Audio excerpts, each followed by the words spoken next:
Brenda, when the Big 12 called and said that they wanted you to be a panelist here to talk about domestic violence on college campuses, why was it so important to you to be that voice?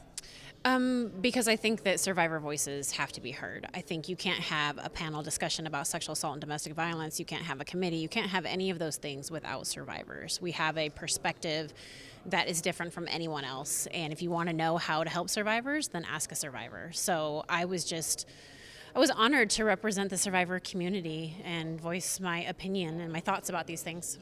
In the final few minutes of the panel, you guys started speaking about all of the things that you could do on campus to help those survivors. Right. And I know you mentioned in your personal experience that wasn't there for you. Those resources weren't there. Right. Why is it so important to have those for these survivors?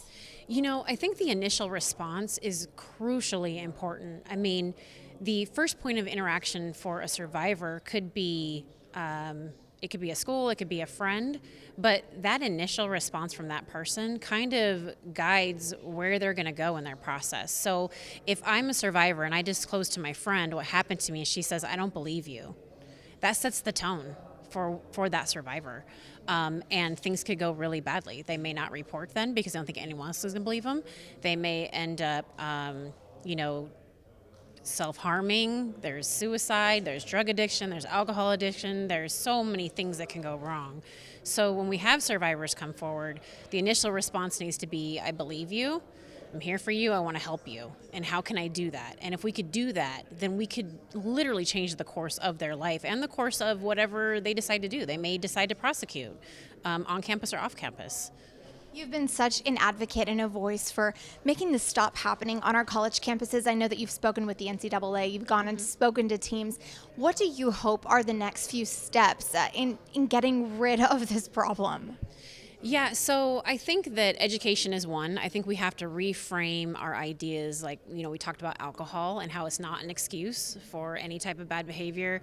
I think we have to start thinking about the victims. There's so much to do. There's so much to do.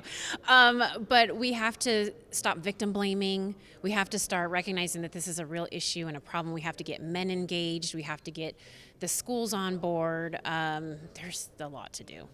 You just said men engaged, and it reminded me of what you were talking about up there, getting men engaged. Mm-hmm. If you could, again, just talk about the importance of making men kind of take control and help with this. Yeah.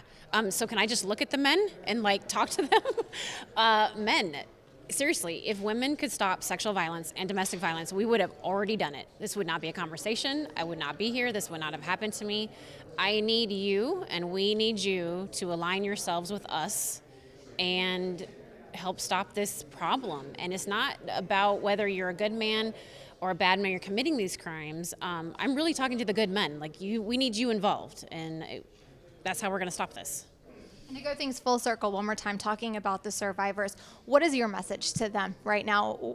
Some people who may be going through this and haven't told anybody and really feel that they are not getting their due justice. Yeah, for one, you are not alone.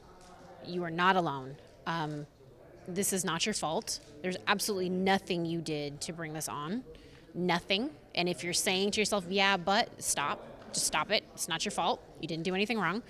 And I believe you. And there's a whole community of people that believe you and want to support you and value your voice. And I just hope that you will reach out to someone safe and get help.